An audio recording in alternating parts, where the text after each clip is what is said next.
Hi Hans, welcome back to my channel. If you are new here, then hello, my name is Meg and I am a flight attendant. I mainly post travel vlogs and cabin crew content. However, I have just bought a house and I had a lot of people asking me kind of questions about the house. So I wanted to film like a Q&A, basically about the whole process of getting a mortgage, buying a house, becoming a homeowner, what it's like once you've bought the house, all that jazz. I am currently sat on the floor in my lounge. Unfortunately, this is just going to be the setup for a while.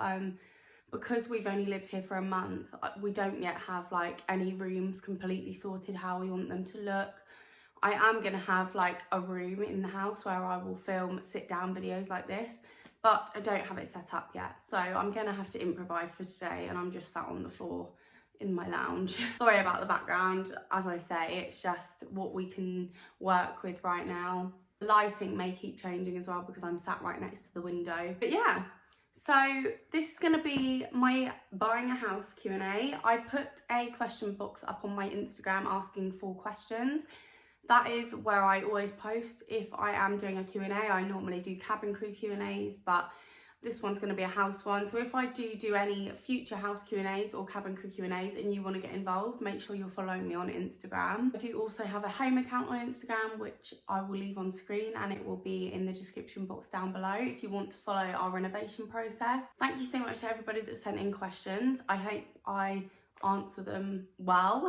So without further ado, let's just get straight into the video. So the first question I got, how difficult was it getting a mortgage as cabin crew? So for anyone that doesn't know, when you are cabin crew, you have like a basic salary that you earn every month. Even if you don't do any flights, you still earn that basic salary. So the same as anyone with a salaried job, we have that salary. But then on top of that, we earn flight pay. So for the hours that we're in the air, we're being paid. We get paid for being en route somewhere. So if I am going to New York for 24 hours, I would get a 24-hour payment for being in New York. And then on top of that, we also get our allowances, which is basically money that the company give us to buy food and drink when we are en route. However, that income, the allowances, and I believe another part of our income is non-taxable. I don't know if it's like that at all airlines, but at my airline, it's non-taxable income. So some banks don't count it as income because technically the money that they've given me to live off of is money that I'm going to spend.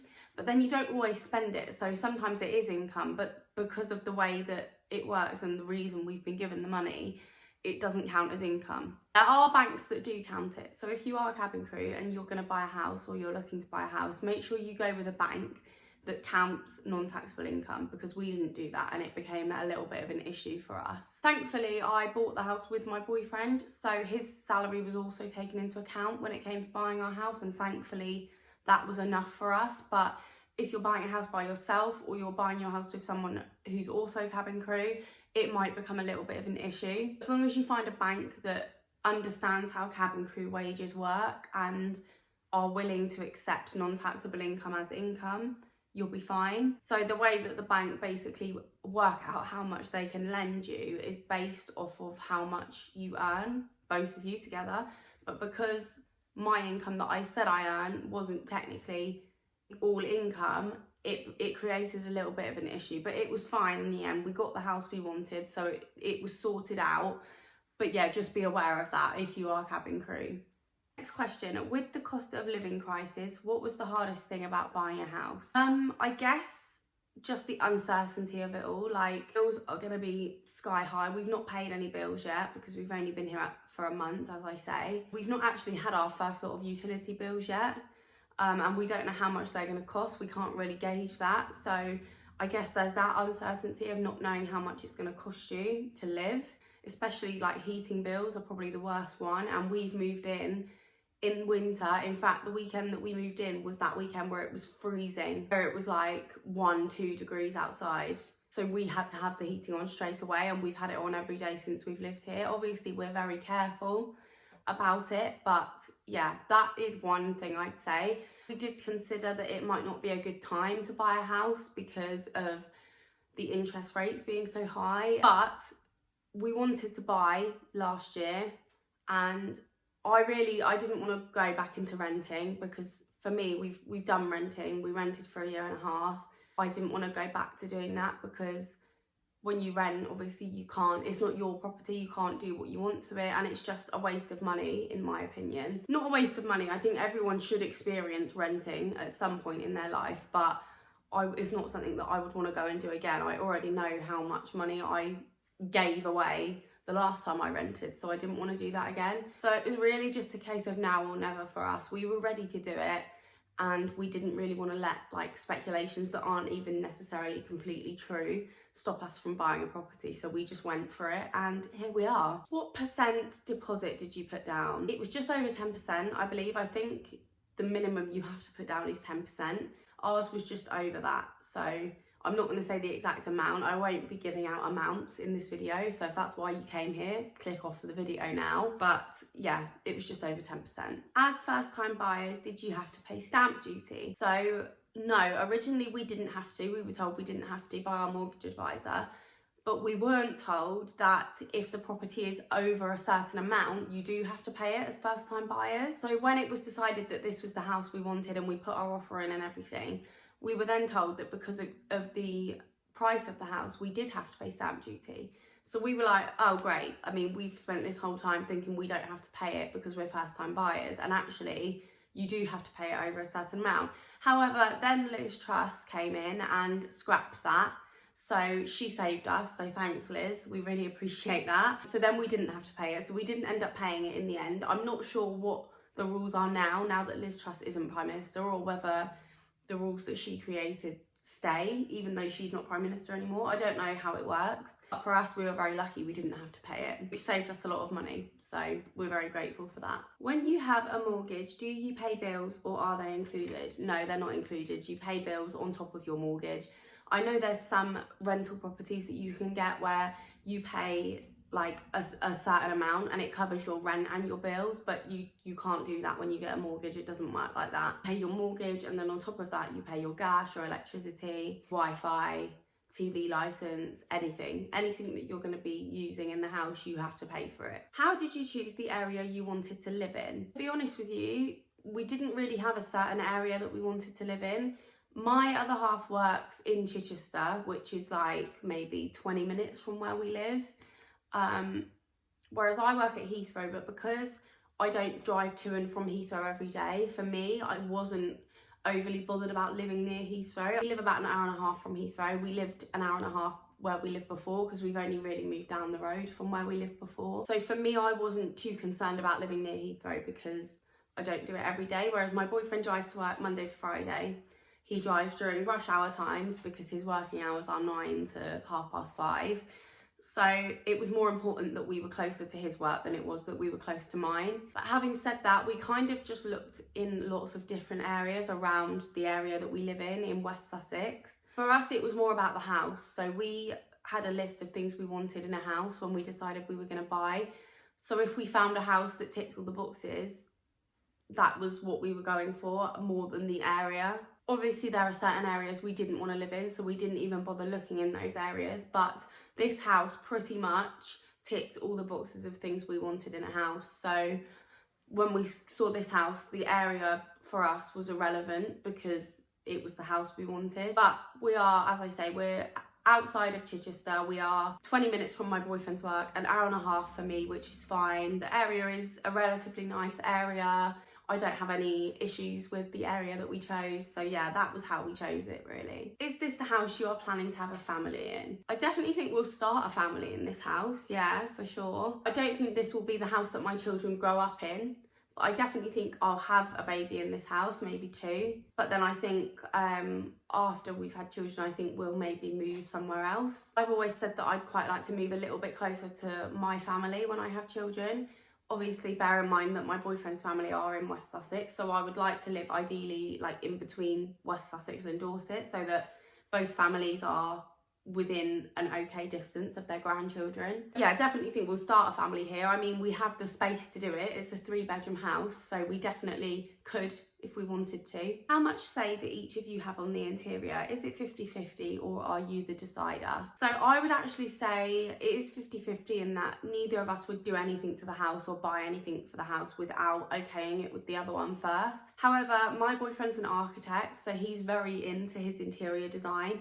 He's very good at knowing what looks good and what lasts. Like things like architraves on doors, skirting boards, windows, like things like that. They're all things that I probably wouldn't really think about. When we first moved in, the first and the only work we've done to the house so far is we've had all our ceilings plastered. That's the sort of thing that I probably wouldn't have bothered with. If I'd bought a house by myself, I would have just painted it. But we had wood chip ceiling in the lounge and the hallway, and we had I can't remember what it's called, the swirly ceilings that you get. Is it Artex? I feel like it's called Artex. So we had those ceilings, and my boyfriend straight away was like, we're getting rid of them, we're plastering over them. Yeah, they're not the prettiest looking ceilings in the world, but it's just the sort of thing that I wouldn't have really thought about, whereas because he's an architect, it's something that he thought about, so we got that sorted straight away. I would probably say that he's not necessarily the decider, but he knows more than me about housing interior.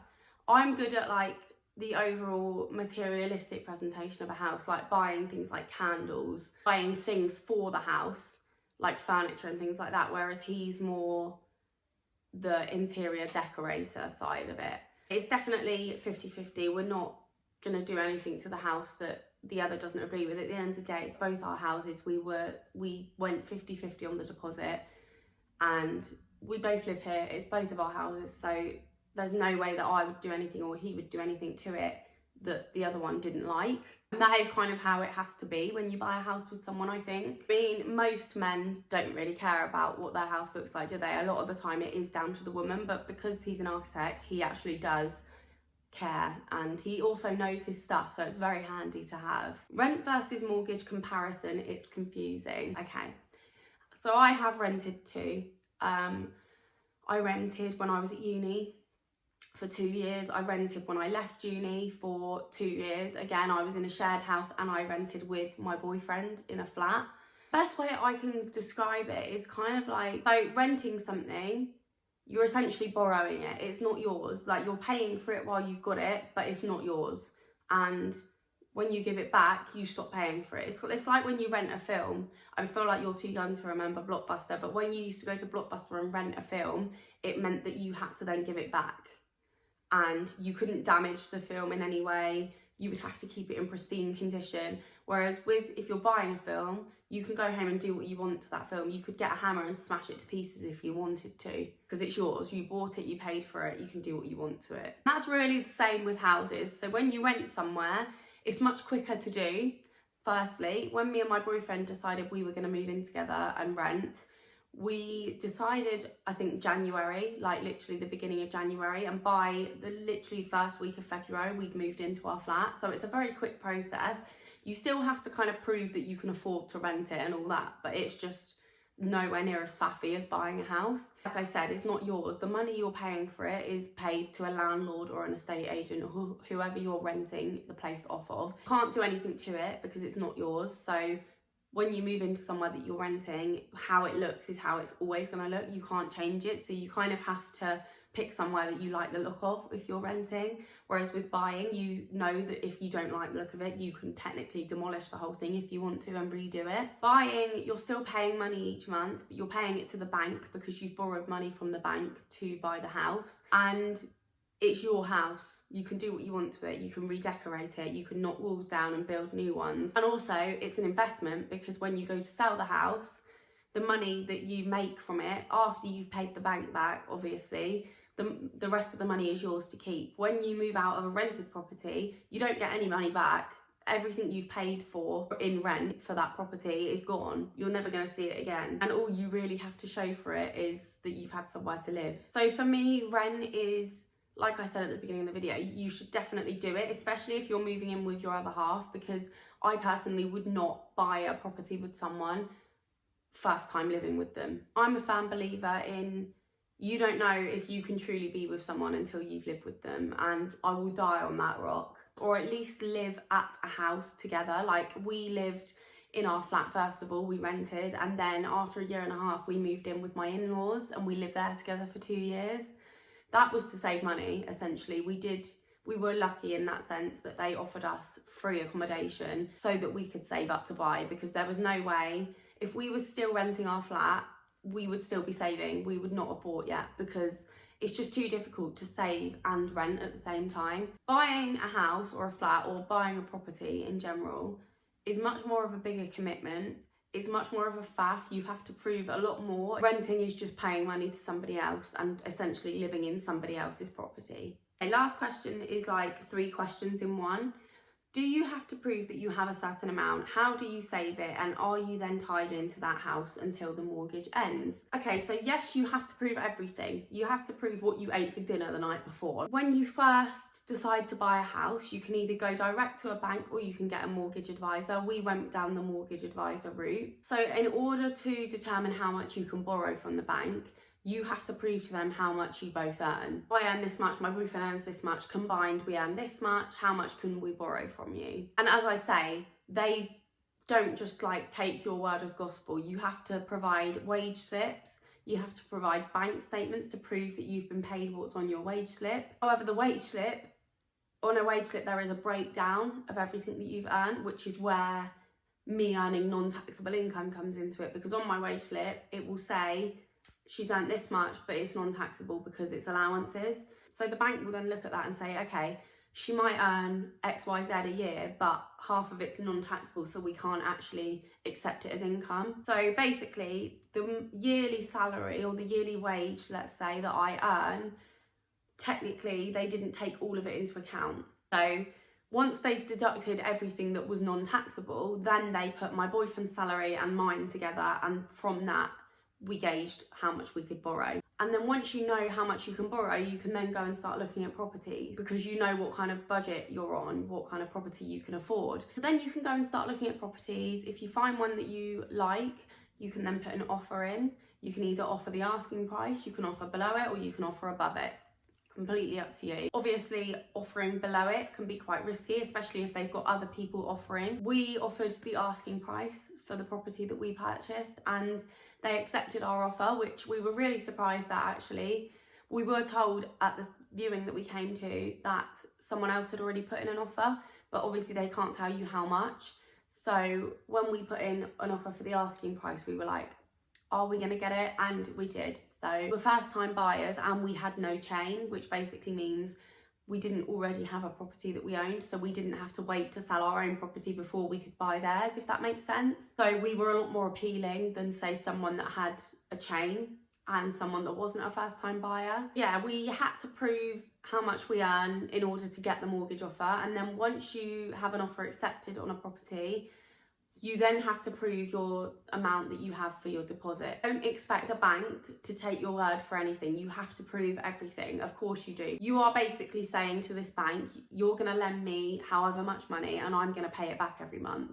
And if you don't earn what you say you earn, then you're not going to be able to afford to pay it back. So they're not going to give you that money. How do you save that amount? By being strict, by putting away a certain amount of your wage every month. To be honest with you, as I said, we were lucky because we lived with my in-laws rent-free. We didn't have to pay any money, so all the money we were earning, we could save it all. We didn't have to pay out for anything other than like our cars and our phones and things like that. Not everybody has that luxury in life, so I can obviously completely get that if you're renting and you're trying to save as well, it's going to be a lot harder and it's going to take a lot longer. It took us 2 years to save up the amount that we had. That was during COVID, when I was on furlough for a lot of the time. So I wasn't even earning like as much as I earn now, if that makes sense. When I was saving up, I probably could have saved up a lot quicker if I was working full-time and earning a full-time wage instead of a furlough wage. But yeah, basically you just have to say, right, I'm going to save up about at least 50% of my wages each month. I mean, I generally save more than 50%. I would say mine's like, I was putting like 75% of my earnings for the month into savings. That was everything as well. That was my actual job, so cabin crew. Any money that I earned from YouTube went into my savings. Any money I earned from brands on Instagram or YouTube, that all went into savings. Like literally every sum of money I was earning was going into my savings. You've got to give yourself some money to live off of, obviously, but you do have to be strict on yourself. One thing I will say is get a savings account that encourages you not to take money out of it, because when I first started saving, I just had a normal savings account, and if I was low on money, I would take money out of my savings to live off of, which didn't work because money I was saving was ended up getting taken out of my savings and being spent. So last year at some point I went to my bank and I said, do you have any savings accounts that like punish you if you take money out of it, kind of thing? And basically I opened a savings account where I get interest on it, and if I take money out of it I don't get the interest for that month. It did help. I can't say that I still didn't take money out of it, because I did, but nowhere near as often. The only times that I took money out of it was in emergencies. Like, for example, when I was waiting to start at BA, I was unemployed for 2 months, so I had to go into my savings because I needed money to live off of. But other than that, I generally kept the money in my account. Once it was in there, I didn't take it out, I didn't touch it. That's one thing I would say is a good idea to do, to get a proper savings account. Just a lot of discipline, self-discipline, I would say, is the only way you're going to save up the amount you need for a deposit. Are you then tied into that house until the mortgage ends? No, I believe our mortgage is 40 years. We don't have to stay in this house for 40 years. If in 3 years, 5 years time, we decide we want to sell this house, we can. We basically sell it, and then the money that we make from it, whatever is left to pay on our mortgage. So let's say, obviously these are not accurate prices at all, but let's say we bought our house for 200k. I wish it was that cheap, it wasn't. Let's say we had a 50k deposit, again, we didn't. So the bank lent us 150k to pay for a 200k house because we already had 50k of it. Say after 5 years we've paid back 50k. So we only now owe 100k. We then sell our house and we sell it for 300k. So we've essentially sold it for 100k more than what we bought it for. We then pay back the 100k that we still owe the bank, and then the rest of it, the 200k that's left, is ours to then go and buy another house with if we want to. As long as you pay back the money that you owe, you don't have to stay in that house for the length of the mortgage. Okay, so that is the end of the questions, guys. I hope I've done a good job at answering them. I hope some of you are a little bit more clued up now on buying a house, mortgages, all that jazz. If you do have any other questions about buying, do leave them in the comments below and I will answer them for you there. Like I said, if you want to keep up to date with our house updates, make sure you're following my Instagram and my TikTok. If you have any other ideas for house content that I could do for YouTube, again, leave it in the comments below. My next video is actually going to be my final part to my current story time that I have going on my channel.